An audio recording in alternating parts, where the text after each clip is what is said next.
All right. Hello, everyone. Welcome to the show. We already got lots of people tuning in, so really appreciate another closing bell from Peak Capital Trading, our office space. We have a special guest. I'm not going to reveal yet because I want to keep the suspense. Let's go to Andrew. Andrew, how you doing, man? Hey guys, how are you? I'm really good. The market is ripping higher, and that changes everyone's mood. That you're happy. I said before that if the market is like that, people are always happy. There's no fight in the streets. There's no war in anywhere. Just always happy. I'm just kidding, but the market is strong today. I'm really good. Thank you so much. Market is definitely strong. We got a full pack show. NVIDIA is reporting in about 30 minutes, and that's why we have our option specialist, the man in the office today who's going to join our live, Mr. Brian Pezim. Welcome back. How are you? Hey guys, I'm really good. Everything's hunky-dory here. I'm down at the office today, and really happy to be here. It's good to join the show. Thanks very much. No, that's awesome. That gaming chair that you're sitting on, Brian, looks amazing on you. So Brian's actually sitting at my trading station, so I just ask him one favor. Please don't do any diddly trade on my trading account. That's all I'm asking for. But it's too late. I already have. Oh, He's up about $1,000 now on Tesla, so we're doing good. Oh God, not Tesla. Oh God. What a market! What a market! That's amazing. What a market! Exactly. Let's get into the market. We got a packed show. We wanna talk about the Fed's minute. What did the Fed say in those Fed minutes that is leading the market actually to kind of rally a little bit? I'm gonna talk about it because I actually read the minutes, and I feel like there's a reason market is reacting this way.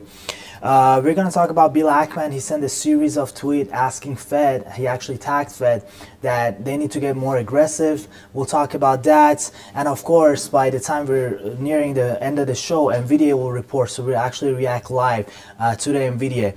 Let's go to our trading terminal and look at the market. So right at 2 o'clock, you see this huge upside. This is when the Fed's minute came out. Have any of you gentlemen have anything to say about the Fed's minute? Have you looked at it? Anything you want to share with our audience? I think that basically in a nutshell, really there wasn't anything that really jumped out as a surprise, and I think if anything that kind of put the market a little bit at ease. So there was really nothing there that they already hadn't heard. So I think that's probably part of this reaction. Andrew?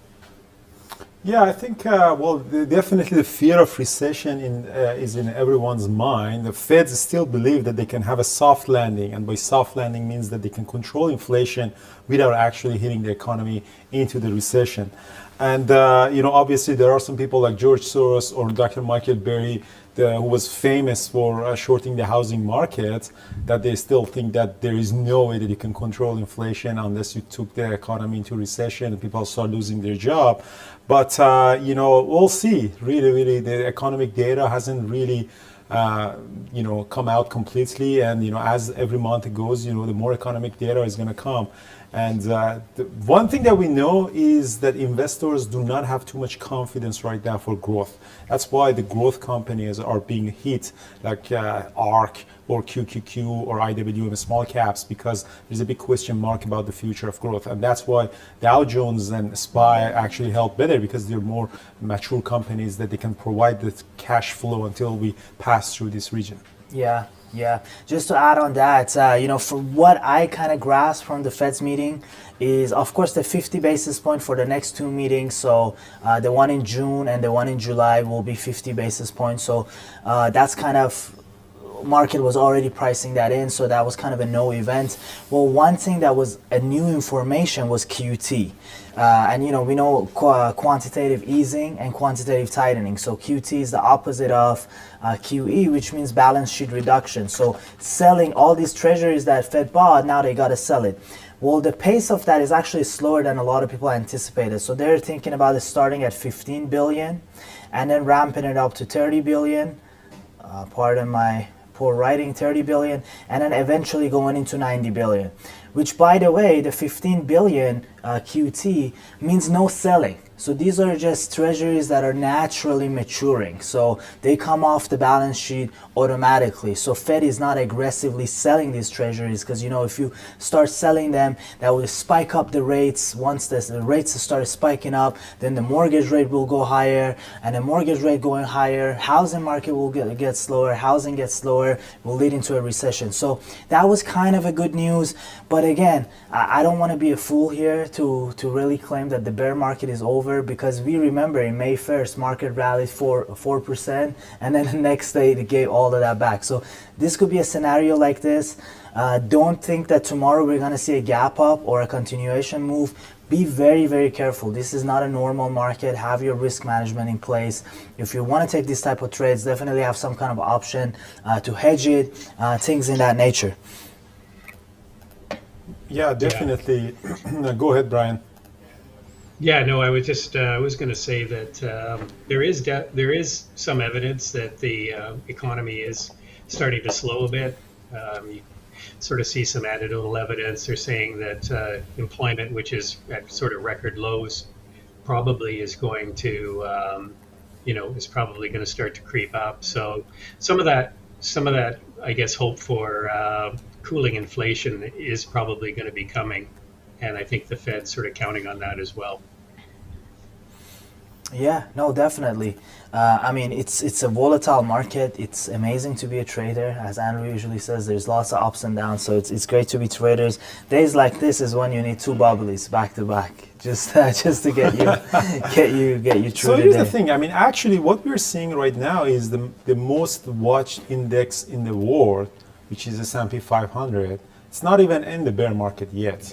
It's already priced in for a slowdown economy. It's not necessarily we are in the bear market. Yes, QQQ, the high-flying companies that they're burning a lot of cash, like IWM and QQQ, are in the bear market, deep into the bear market. But S&P 500, which is the largest index and the most watched index in the world, is not even in the bear market yet. And the bear market is really just the imaginary number of 20% below that. But we have definitely had a very, very healthy correction into SPY. We'll see how it goes. Definitely more, as you mentioned, Adi, that the market hasn't bottomed yet until the economic data and economic indicators are showing some improvements. We might get into the choppy tomorrow. We might have another 1% down and continue this chop until the better economic news comes out. I think the ending war in Russia and Ukraine would be definitely helping the market, but nobody knows about the future. That's a billion-dollar question. Yeah, exactly. I mean, somebody on Twitter asked me if I think we're close to a bottom. I mean, it all depends, right? I was having a conversation with Brian and Andrew before we went live, and I said, I think the market is now pricing in the rate hikes. How do I know that? You look at forward PE estimate and you compare it, right? Are we pricing in a recession? I don't think so. I think if we actually end up going into a recession probability goes higher to like 70%, 80%, then we probably have another 10% going down. Again, these are not imaginary number I'm just throwing out. It's based on historical forward PEs when we go to recession. Right now we're at 17. They're in a recessionary time. Historical forward PE is at about 14. For S&P to get to the 14 PE, that means another 10% drawdown. So, there's a little bit of math behind these numbers. I'm not just throwing random number out. But no one knows, right? So, and if I knew, I would be a billionaire, right? Because I would buy tons of options right at the bottom. But no one knows. All we can do is estimate. Yeah, I think that's the real issue, is that there's a real debate going on about whether the Fed can engineer a soft landing, or whether we're actually going to go into a recession later this year or early next. So, and that's, as you said, that's sort of the million-dollar question right now, and that's why markets have pulled back and now are kind of just sort of hanging around some areas of support. It's just sort of it's up in the air as to where the economy is really going to go. So. Yeah, exactly.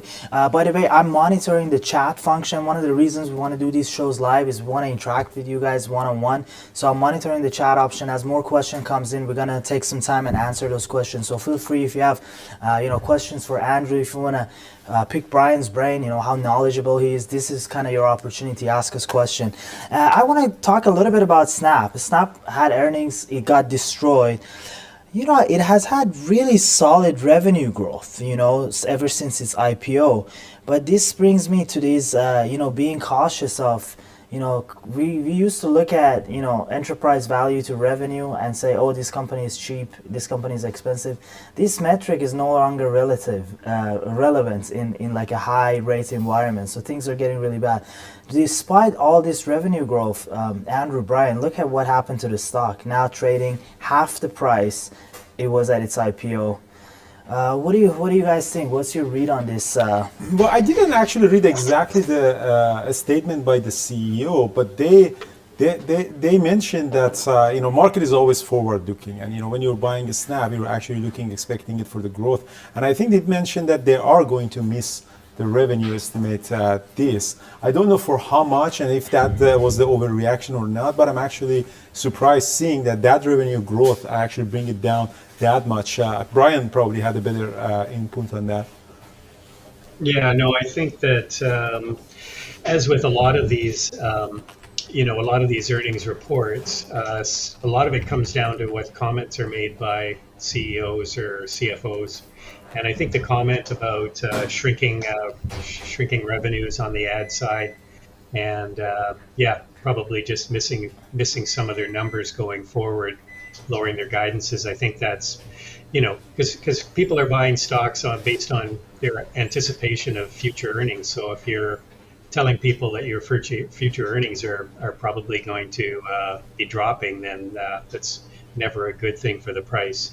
And you could see that, the collateral damage that was done to a lot of companies that depend on ad revenue, like Facebook.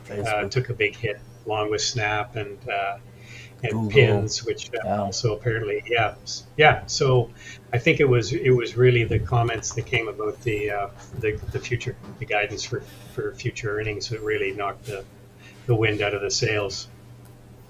Yeah, so let's take a look at my screen. Let's take a look at the Facebook, for example. Facebook gapped down significantly, like 8% after the Snap reported that. And this is very interesting because Snap said that all of these revenue is going to be hit.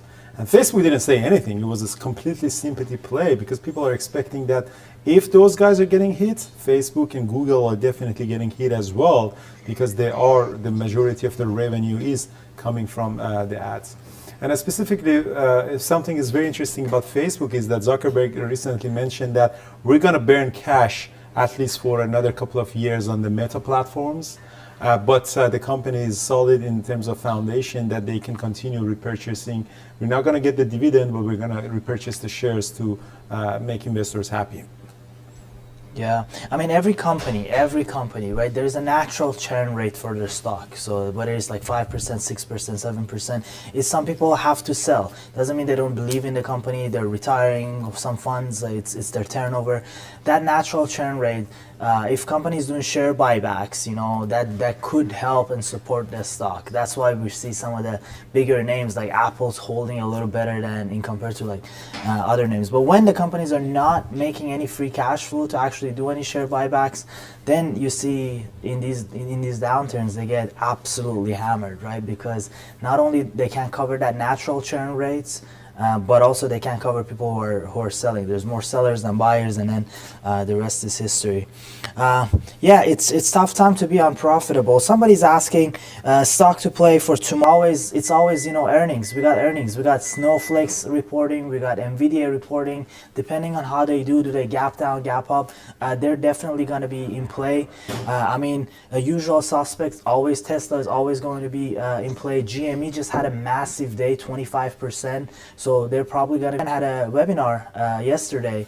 They talked about, on volatile days, market is always in play as well. So you could play SPY, SPXL, QQQ, TQQ. Brian, I believe you traded the Qs today. A little bit, yeah. I think Andrew also we took the TQQ long at one point because it started to move higher. We watching the SPY and the Qs were, and it just looked like they were making some higher lows as we got sort of through the first hour of trading. And, seeing higher lows is always an indication that, every pullback, there's buyers willing to step in and support the the price. So we did get a nice little breakout on the Qs this morning. It did pull back after it did a bit of a run. So again, typical skittish market. People taking profits. No real follow through, if you want to call it that. So. But yeah, it's I think for tomorrow I'd be looking at obviously NVIDIA is going to be reporting after the close here. That's definitely going to be interesting, and of course whatever NVIDIA says, again, it's going to be looking at the stocks that might be benefiting sort of on the peripheral, like some of the other chip names will be interesting to watch as well. Yeah, NVIDIA is one of those stocks that actually gives a really good view of the demand, how the demand's going to be. So, because they're chip manufacturing, a large part of their business is chip manufacturing. If they give a good guidance, that means they believe there's going to be more demand, and that really shows what's happening in, the future of the economy. So, if you want to get a really good idea of the demand picture, really listen closely to the NVIDIA numbers and the type of guidance they give, because that will be really, really important. I see Andrew just left and grabbed a bubbly himself. Yeah, so. I needed something to drink, so I got a bubbly. I think for me, definitely NVIDIA is going to be in play. I think that there would be a sympathy play with AMD as well. I know the semiconductors are usually moving together. NVIDIA is up right now, 4% right now. And AMD is not moving that much, up only 1.5%. But I think if NVIDIA is going to surprise, is going to take a semiconductor with them, there is an ETF that you can trade, leverage ETF, SOXL, that you can potentially trade that one as well. But I think overall the technology sector will be in play. And of course, it really depends on the style of the trading that you have. For the style of our firm, we are looking at more like a mid to higher float stocks, and technology sector is going to be very, very strong. Surprisingly, Snap is up 10%. Speaking of a fallen company, yeah, it's really recovering all of the losses that it had yesterday. And there's still, huge gap, but it's very, very interesting to watch that. Yeah, definitely. On everything that got sold yesterday, like pins and Snap, all quote snap, all snapping back today. Of a good trade idea, I thought I'll share it with the people who are online. For those of you who are option traders, if you don't want to take the risk, if the implied volatility is too high for NVIDIA and you don't want to play it and it seems too risky, maybe set up some straddle on AMD. So AMD or ASML, these both will be a sympathy play depending on how the numbers comes out. So if NVIDIA gaps down, you're going to see AMD gap down as well. So set up a straddle. The outlook looks something like this. You buy it at the money call, at the money put. The implied volatility for AMD is lower because it had its earning. But if the move is so severe, you'll see some sympathy plays here, and you can make money in either direction, maybe on the upside or on the downside. So that's one of the things I would do. We got 10 minutes. I might actually set a trade up for this if I have enough time, because I think if the NVIDIA is going to be big, like a gap down of 10%, 20%, or gap up of 10 or 20%, you can actually play with AMD. I looked at NVIDIA option, they're too expensive for my liking to play them non-directionally. Excellent. So, we're watching. Go ahead, Brian. Yeah, I was just going to say, I mean, this earnings season has been a season that's been really characterized by wild moves after hours on earnings. So I think options traders are really hedging their bets, and they're really, they're really pricing the options at a real high premium just because of the kinds of moves we've seen in other stocks after earnings or through this earnings season. So that's why already seeing some really high premiums here on the options.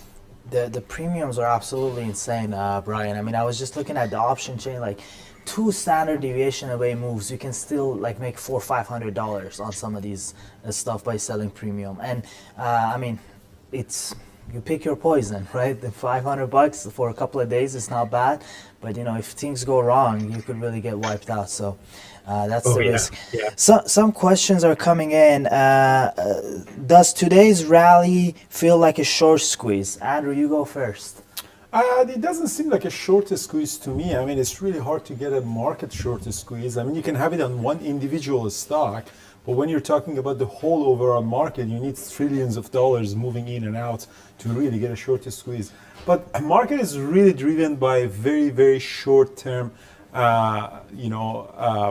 sentiments. Really very small change in the sentiment of the politics or Feds. They can change the market, and people quickly can change their behavior toward the market.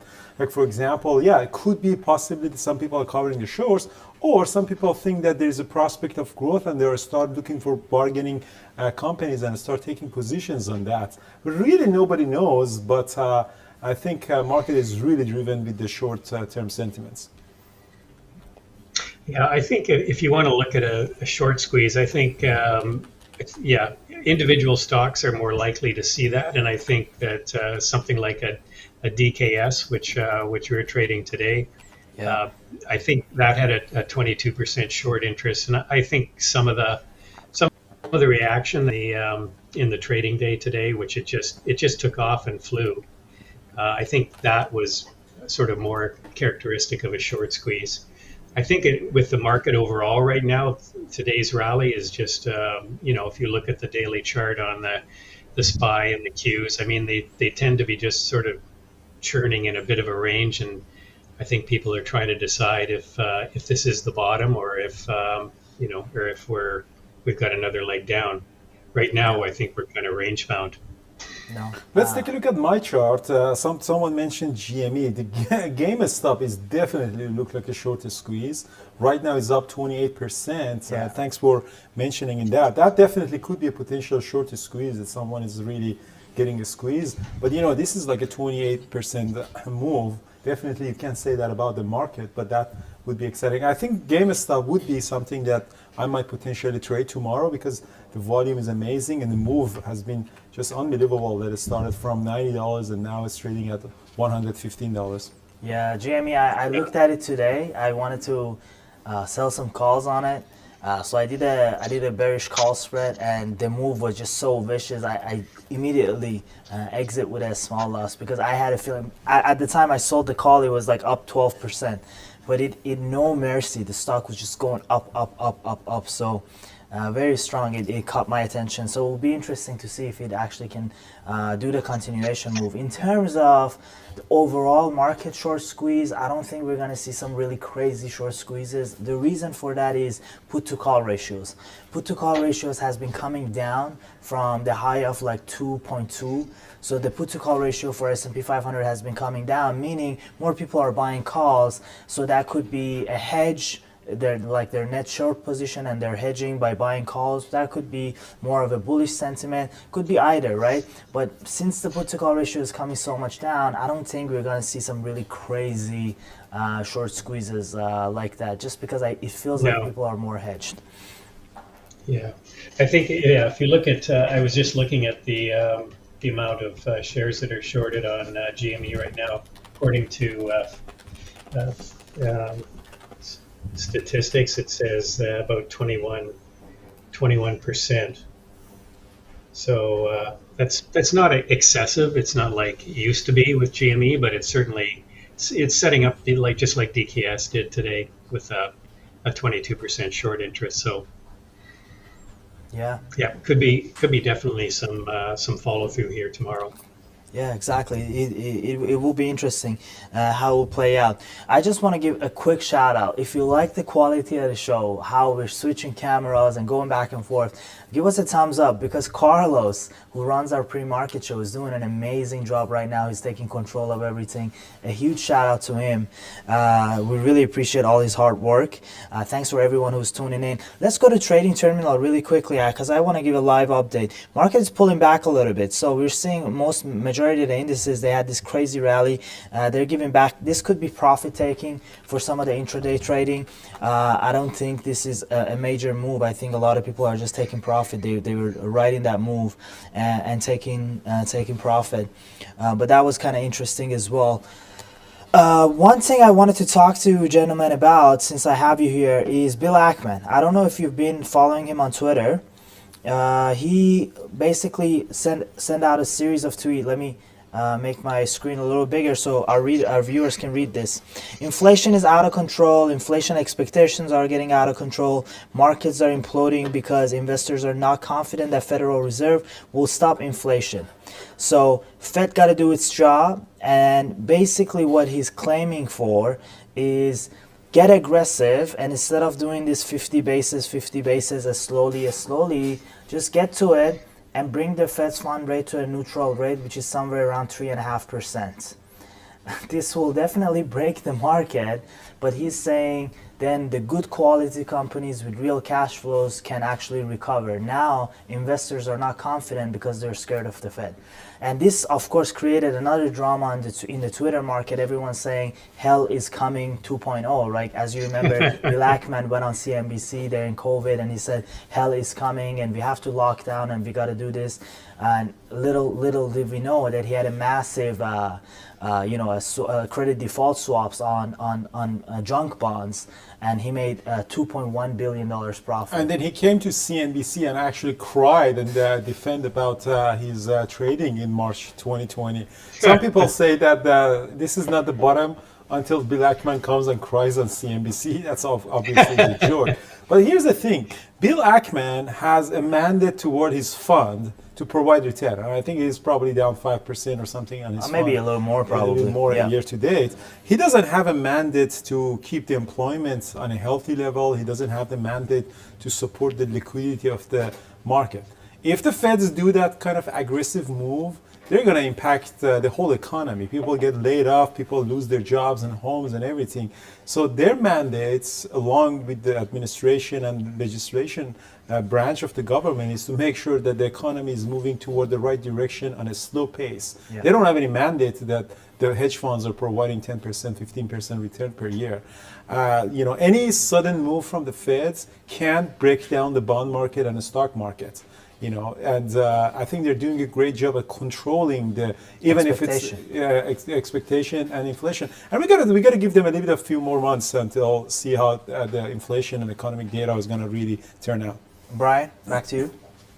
No, I think absolutely correct. Bill Ackman obviously has, his own agenda, and he doesn't hesitate to use his sort of celebrity status to push that agenda. I agree 100% with Andrew. I think the Fed really they are getting pretty aggressive. I mean, you don't see half-point rate hikes very often, and that's what they're advocating for. So I think they're moving in the right direction. You don't want to take a sledgehammer in, but at this point, what they're doing, I think, is taking a very aggressive approach to trying to get inflation under control without just driving a stake through the heart of the economy here. So that's my opinion anyway. So there is there's kind of a little bit of a debate. We know, like Jim Cramer also said, just do 1.5% at the next meeting and get it over with. It's not that easy, right? Like once you have a skin in the game, it's a whole different story. But there is a little bit of argument that they're saying, Fed should do what Paul Volcker did in 1979. We knew inflation was out of control. It was like a 20% inflation, and he did a massive rate hike. He brought the Fed funds rate to over 20%. He caused a recession, but eventually he brought down the inflation down by a lot, right? So everybody looks at him as this hero of taking this hard decision, and people are comparing him with Powell and saying Powell doesn't have it to make this hard decision, So it will be interesting. But every time aggressive Fed comes to mind, Paul Volcker is always the first person that comes to mind, right? He did that kind of heroic move of moving the Fed's fund rate to 20%, causing a recession, but bringing down the inflation in the 1980s. And remember, in the 1979, 1980s, you had the oil embargo, energy prices were out of control. So there was like a really tough dynamic to play in as well. Right. Yeah, so let's go to my chart, Brian. Go ahead. Yeah, we've had the bell, so we can see what NVIDIA is doing after hours here. So I have my chart NVIDIA up. There's not much going on. There was some closing price action. right now, but let's see how it goes. Now there's popping up, but not a lot of volume right now. It's very interesting to see if you can hold on that. NVIDIA is up now 6%, but most of the gain were actually during the day trading day. I think it's going to probably take about 5 minutes until they process the earning. Yeah, definitely. One thing you could do is you could go to our news page on Trading Terminal. So, you can wait as the breaking news comes out. You can see them. So as there is news coming out, and we're actually kind of got the live stream of the tweets. You can read them and see what's going on. Nothing major has come yet in terms of NVDA. I'll have its stock up as well just to see what's going on, but.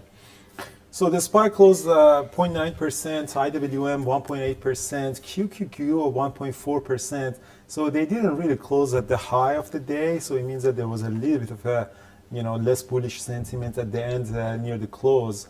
But and GME closed right at the high of the day, so at 116. So I wouldn't be surprised if GameStop is gonna gap up tomorrow. Yeah. Yeah. SPY is actually, if you look at the daily, it's kind of an interesting chart. It kind of looks like the SPY has put in a bit of a double bottom on the daily chart, and maybe now put in a bit of a higher low over the last 3 days. So it'll be interesting to see. I think a lot of it's going to, honestly, I think NVIDIA's report is going to be interesting for the direction, obviously, of the Qs, but the SPY seems to be kind of finding at least a temporary bottom here. Same as IWM. They were saying that IWM also making higher lows. And even though there is still weakness on it, and if you can look at my chart, there is some sort of a higher lows. Like he hold 172 really, really nicely, even though it went down to 170. So it looks like it's holding this higher lows. And that was one of the signs that some people say that we might get a reaction rally, is that IWM, which was one of the weakest sectors in the last 6 months, are now really holding, and even today is up 2%, while SPY is only 1%. So much resistance though in terms of technical angle for IWM. If you go back to your chart, you got those moving averages there. I mean, forget about the economical headwinds that is facing the small caps, which is companies with high debts, very sensitive to economic situation. But on a technical term, I don't know. You got that. That's a 50 moving average, I believe, that will probably act as a resistance. Yeah, 100%. I think IWM definitely needs more, a prospect of growth in Wall Street, and nobody has prospect of growth recently. I mean, I mentioned that in my newsletter today that we discussed about ARK yesterday, that why ARK is getting so crushed. Is Cathie Wood doing anything wrong? No, she's actually not doing anything wrong. What is happening with ARK, if you go to my screen right now, is, so what you're seeing right now since last year, September, it's trading at up to $160 and now trading at $40, down almost 70%. It's not that she's doing anything wrong, it's that her mandate for the fund is to find the stocks that don't have any cash flow, but they have potential in the future. In the future, we're talking about 5 to 10 years. So she's still trying to find those companies that they can revolutionize our economy in some point, but nobody's interested in those companies anymore when there is a danger for recession. So what she would have done, she should have probably changed her fund strategy, go into the conservation mode. But her mandate is to find those companies, and the problem is nobody wants those companies these days. Everyone wants the solid companies with cash flows, like oil companies, that they can support the cash flow, especially in the hiring. Dividends, exactly. Yeah. So tomorrow in the chat room, in my session, I prepare some slides. If you're in our chat room, definitely tune in at 11, that show you the relative performance of a SPY versus STY, which is more of a dividend giving ETF, and you'll see dividends, XLU versus a SPY. These guys that have solid cash flows and dividend are actually crushing SPY in terms of overall performance, relative performance. Another thing, someone's saying Snow is getting smashed. So let me just quickly go. I know Snow also had Snowflakes had earnings. So let's go there and see what's going on. Oh wow! My God! Let's take a look at Addis screen at Trading Terminal. You can see that really well if you can focus on that. Snow is getting destroyed. Oh my God. Wow, so a couple of major drops here. These two candles. Whenever these earnings, these type of candles, you can't really recover from them. But let's see. With that being said, though, I do have to say something. The snowflake in the option market, the expected move, the movement was about 25%. So it was a major move. So, you know, coming into the earning, everybody knew this is going to be a very, very volatile earning. Wow. So NVIDIA is kind of sliding a little bit here too in the after hours. I'm not sure if anything's come out on it yet, but it's dropping. Yeah, but by the way, for those of you who see the screen, it's our tradingterminal.com. You can go over there, and you know there's a free charting that you can use.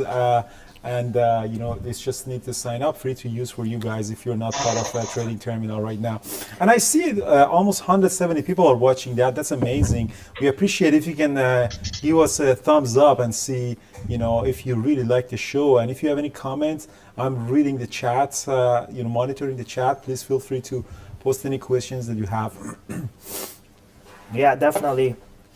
So glad the show is getting a lot of traction. Really appreciate it. I think it has something to do with Brian, so we appreciate Brian, you know, being here in the chat. Of course, he got that charisma and charm, which Andrew and I unfortunately don't have. But what can you do? I'm missing the jacket. I mean, poor Brian. He came in today to see Carlos, and we were like, "Nope, you're going to live with us. Yeah. It's happening." Sorry, buddy. Yeah. Another thing I wanted to say about Trading Terminal. No worries. But anyway, we're just. Sorry, Brian. Let me just put this out there. A little shameless plug without going forward is our charting solution. If you can zoom in there, you can add unlimited amounts of indicators. So we're not capped to 2 or 3. Add as many indicators. I'm usually personally against overdoing your charts with tons of indicators, but it's something you could do. You know, very simply go in here. You got a massive list of indicators that you can go ahead and add to your charting. And it will be saved as well, so you don't have to do it anytime. Anyway, little bit of a shameless plug over there. But yeah, Brian, you were saying. No, I was just making an observation on NVIDIA. It's been selling off a little bit in the after hours. Now it's sort of coming back. So it seems like whatever they've said is, for the most part, not being taken one way or the other by the market. So this could be a very muted move compared to snow. Yeah, snowflake. So there is not a lot of volume either on NVDA, but snow, the volume is significant. No. So that's also another thing. When there's not a lot of volume, you can't really have any conclusion based on these price movements. Yeah, yes. Exactly. Yeah, exactly. One thing I would say is if NVIDIA's reports comes out, guidance comes out, the stock doesn't move much, that's a good sign. That means that, hey, whatever it is has been priced in. So that means that could mean at least we're closer to a bottom that we think. But we gotta wait. So to see some of the people in the chat are saying they haven't even released the earnings yet. So we have to wait a little bit. I'll see once their filing comes out. I'll do some Googling as well. Yeah, SPY is also leaking in the post market, but again, you can't really have any big conviction. Apple surprisingly really closed flat on the day. You know, what I see in my chart is Apple really couldn't push higher.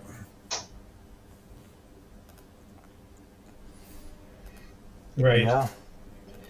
Yeah, I noticed both Apple and Microsoft, you know, despite the SPY kind of moving up today, I don't know how they went out, but I was just noting that neither of them were moving much compared to some of the other stocks, which I kind of thought was a little surprising. I thought, you know, Microsoft, Apple, you know, solid companies, solid earnings, solid growth prospects sort of going forward. But wasn't really reacting with the market. So just kind of an observation. The VIX was off a little bit today as well. So again, kind of a sign that maybe we're putting in a temporary bottom. But yeah. So Bitcoin is holding the 29,000, 30,000 really well. So maybe it is becoming a hedge in inflation really. So That's something that we have to see, but definitely Bitcoin. If it doesn't drop more than this and the market continues to go lower, then maybe it is really a hedge against inflation, but in that price range only. Yeah, I'm looking at, I was at NVIDIA's website, I'm looking at their filing release. I don't think this is for the latest quarter. It says Q4 of fiscal year 2022. I just got to see when their fiscal year ends. I'm not sure if this is this quarter or not. But I mean, overall, I mean, just look at this growth, right? From 3 billion, now at 7.6 billion per quarter. Pretty amazing growth. This company is a beast. It might be expensive, but it's a beast. It's growing at a really rapid pace.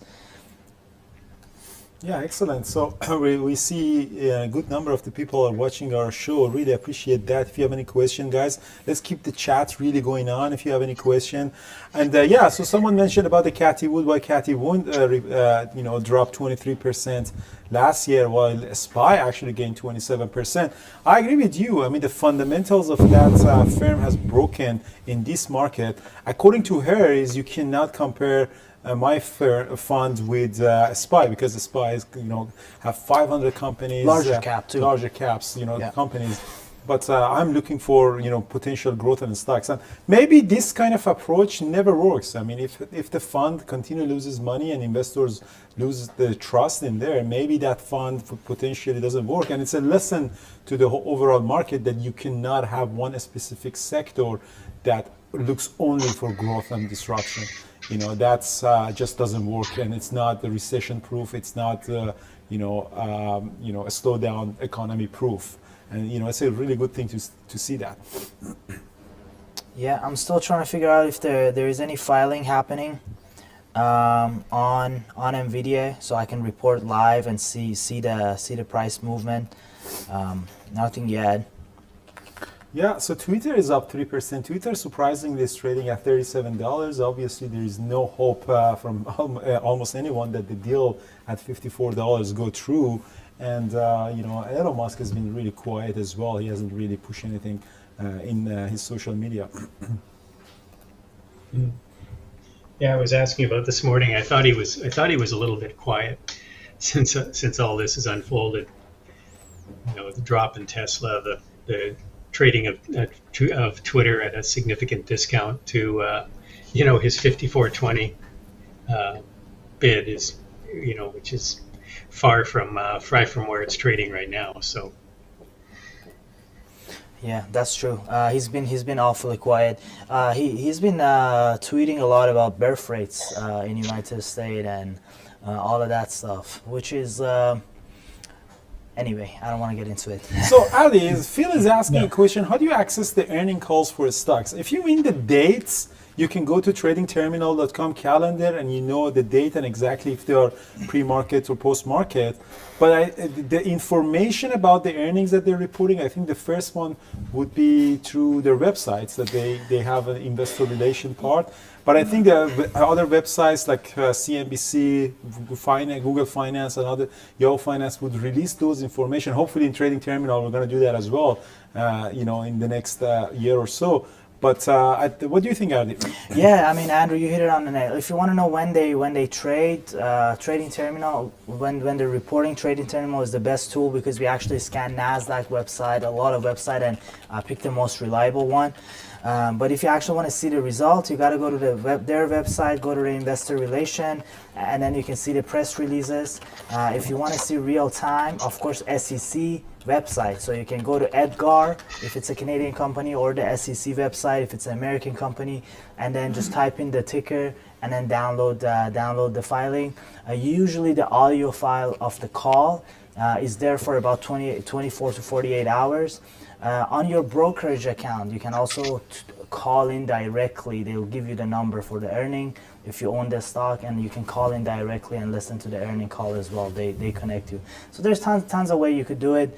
Eventually, we're gonna add it into a Trading Terminal as well. But since it's so easy to get, it's not a priority for us. But I definitely, regardless if you're an investor, trader, day trader, swing trader, listen to these calls. It gives you a clear vision of what's happening in the economy, in the market, and then it gives you more idea of, hey, NVIDIA did so bad, maybe I should go and short TSM, Taiwanese Semiconductors. Maybe I should, NVIDIA did so bad, maybe I should go and short AMD. Things in that nature. So it gives you a broader idea for your swings rather than just looking at technicals. Vision broadens your horizon, basically. Yeah. Someone's asking, what do you think the surprise is going to be? Oh, I have no idea. We're not magicians here. So we're just traders, right? It will be so difficult to see what...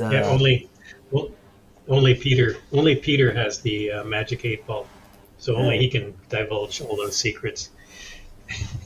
Yeah, well, I just wanted to say something that, guys, if you're watching, I see 230 people right now watching our show, which is amazing. We appreciate a like and thumbs up to our show. We just want to see how you like it, because the feedback that we're getting from you is very, very important, and we love to continue seeing the feedback. And if you're not part of our channel, make sure to subscribe and to get notified. We're trying to go live 3 times a week, and we have daily recaps that Brian and I are trading in our firm. And also, we're going to have, if you go to our website, bearabletraders.com, enter your email, so you get into our newsletter, you get notified about the meetups that we're going to have, like one we have in Vancouver this Friday, and be in touch with us. You don't have to be a paying member to be in touch. We'd love to be in touch with you. And if any one of you guys are in Vancouver or in the Pacific Northwest, feel free to come to Vancouver meetup. Drinks on us. Yeah, amazing. Andrew, what's any plan on the Vancouver meetup? Anybody has signed up? How's Harvey looking? Is it this Friday? Yeah, it's this Friday. Yeah, I don't know exactly how many people have signed up. If the numbers can fit, maybe we can come to the office. If the number is a little bit more than we can fit them in the office, we can get venue. I should push it actually in the next 2 days and make sure that people are coming. We'd love to have that. And yeah, it's been a while. this pandemic messed up the whole meetups that we had. I know we have interest from New York City and we have interest from Dallas that we should go and get some meetups in those areas.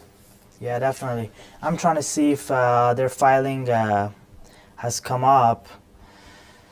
Filing on Edgar. So let's go on Edgar and see what's the latest filing for NVDA. I miss the days when companies by mistake release their earnings early. Don't you, Brian? Like a firm? Yeah. Yeah. Yeah. Those ones are good. So we are still seeing nothing on NVDA surprised us. NVDA by not surprising us. There we go. I got their filings here. 10Q's out. It is trading off. Yeah, 10Q's out. Revenue for the May 2nd, the revenue was at 5.6 billion. This is 2021. Let me see. No, this won't be the. Yeah, this will be the wrong file. Let's see. We're looking for this May 26th, but in 2022. It's down, and the earnings aren't going to be coming out for till probably about 1:30. All right, so snow is still down 12%. But did you have any other big earning today, or it's just only these two? Let's go to our calendar really quickly. Snowflakes, a couple of Canadian banks, Scotiabank, Bank of Montreal. Nothing exciting. Dix obviously. Hertz. How did Hertz do? Andrew, Hertz was supposed to be after hours. Is it car HTZ or car? I think it's Hertz is doing nothing really, or the ticker car, or the Avis budget is the car. Yeah, no activity, nothing crazy really on those ones. So if anyone in the chat, you guys know anything about the potential movement in the pre-market or post-market? GM is still up 30%. So Phil is asking, how do you want to get into the prop firm? So there are a couple of ways that you can, join a prop firm like us. So what you can do is you can, submit your application with your trading result into the prop firms. I know SMB Capital always looking for that, and we are always looking for good traders. Or another way is that go through their education and prove your trading skill to them over 3 months. Like at P Capital, we have a boot camp. It's 3 months. We give you an account, you trade, you develop your trade book. We review that with our senior traders, and eventually you get a desk from us if you are interested. But the main key is you have to prove your consistency to the firm, and some of them accept your previous statements. Some of them, they want you to trade for 1 month in a simulator and then with a small account and, get the consistency. I think it's best to be following those firms and reach out to them. I know SMB Capital, which one of the oldest prop firms, they have their educational program. We don't have educational program per se, but we have the boot camp that not only give you the webinars, but also help you to build your trade book in there. Okay, so earnings for NVIDIA is out, a massive drop. If you can zoom into my screen, volume is coming in, so pay attention. We know the earnings is out because some volume is coming in finally. A major drop. Let's see if it holds. Qs are dropping too. Oh my God, NVDA is losing it, unfortunately. Yeah, you can also, look at the Ardi's screen. You can zoom in there. Again, trading terminal. You can sign up, guys. It's free. You can have all the unlimited charting. It's fighting. It's fighting at the previous day close right now. The volume is coming. 200,000 shares are being traded. It's fighting not to go down too much. We'll see how it goes. And let's see. I just want to quickly be at the Edgar website and see if I can look at their 10Q if it has come out. Yeah, you can look at my chart right now for my trading platform. Again, a trading terminal. You can have that access and see how it goes. Well, it's down now 3%. It was up 4%. Well, that's a sad story. Let's see the sympathy play on AMD. Let's see if the AMD is doing anything. AMD is also sold, and this is a perfect example of a sympathy play. That's if NVIDIA is dropping, AMD is also dropping. But still, I'm not 100% convinced. Maybe there was a little bit of a reaction from one individual firm because AMD is recovering, and let's see if NVIDIA is also recovering or not. Brian, I hear a lot of people say one of the signs of the bottom is when a stock gaps down and then immediately at the open gains all of that gap down back. They say usually this shows that this is it. There is no more sellers. Have you heard that theory? And what do you think of that? Well, usually when you I think I mean they call it the capitulation day. It's when you get a stock or the market's just gapping down. And then huge volume, maybe more selling into the open, and then as the day goes on, the market turns around and then it eventually goes back up to where it opens or opens higher, and on huge volume, and that's sort of a good indication where you're seeing a reversal doji and some capitulation selling where people just throw in the towel, and that's quite often what people look for as a sign of the bottom. When you get that mass exodus, all the weak hands are sort of flushed out. So King Geta is in the chat. He said, "I recovered my losses for today on NVIDIA short." I knew it. Brian's voice. You knew it. Yeah, I knew it. Well, like I said, I don't think the move isn't as big as the options market probably is priced in. So we're still, we're probably still hanging in. At least right now we are anyway. So one of the beauty things of our trading terminal is the news are coming in real time. So as the earning happened, now we're seeing NVIDIA sees Q2 sales 8.1 billion. The estimate was 8.4, so they slightly missed on the revenue estimate. That's never good. It's not a major, massive miss, but still a miss. Probably they're gonna blame it onto supply chain and the COVID zero policy. Probably that's going to be the reason. Earning per share also misses. So earning per share $1.16 versus the estimate that was $1.29. Again, probably they're gonna factor rates that are being up, rates that are increasing. So that'll be interesting as well to see how the stock will come in. The news is coming out. We have to probably listen to the guidance and the management on what they cause these sell-off. Yeah, excellent. Live earning is really, really fun. I know Ed Martin is probably his trading. I wouldn't be surprised if he's short NVIDIA is running this. Ed is a really great trader in our community and he trades live for the earnings season. He has his trade book based on opening range breakup and breakdown on earnings, which is really amazing. I cannot trade like that. So make sure to go into Ed's room and check out how he's trading. Yeah, NVIDIA is really losing it. there's no hope for it. 161.53, and I see almost 300 people watching, guys. Thank you so much. Gives us a thumbs up. I'm really interested to see how many of you guys are engaged, and if you have any question, put it on the chat room. We'd love to hear about you in the chat room. We'd love to get a very active chat. I monitor personally if there is any question, and give us a thumbs up. See if you can get to 200 thumbs. Really, it would be really amazing if people can support us in that, and make sure that to subscribe, guys. So here's what I would say in terms of, I haven't read the earnings yet, I haven't read the transcript yet, but miss on the revenue part. That shows what? Miss on the revenue part always shows lack of demand. Okay, so that's number one.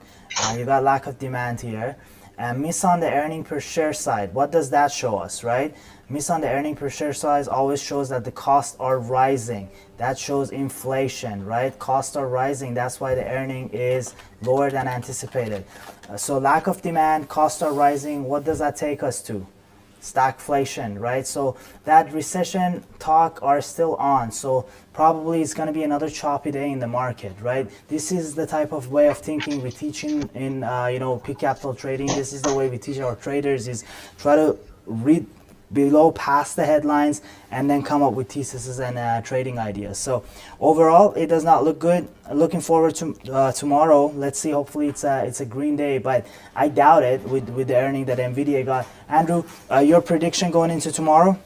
My prediction would be probably, we're going to gap down a little bit on Qs. I'm not really convinced that Q are going to continue going lower. Again, we might get into the choppiness, but unfortunately, these results from NVDA are kind of hitting the Qs as well. Again, did you know that NVIDIA is actually the 6th largest company by market cap right now? I mean, the FANG is gone, and now we have NVIDIA actually joining us. Very slowly went in there. Yeah, very, very crazy. Semiconductors, huge. We took this show really, really long, almost an hour. I know Brian's showing me signals like, I gotta go. So let's cut it out. I appreciate everyone for tuning in. Really, really appreciate everybody that came in. Tomorrow's gonna be an amazing trading day. Looking forward to seeing everyone. Give us a thumbs up. We'll go live every day, Tuesday, Wednesday, Thursday. So subscribe. Turn on that bell notification so you get notified next time we go live. 12:30 Pacific time, 3:30 Eastern time. See you tomorrow. Thanks a lot. Awesome, guys. Thank you so much. And see you all tomorrow in the chat room trading NVIDIA. Yeah. See you guys. Have a good one.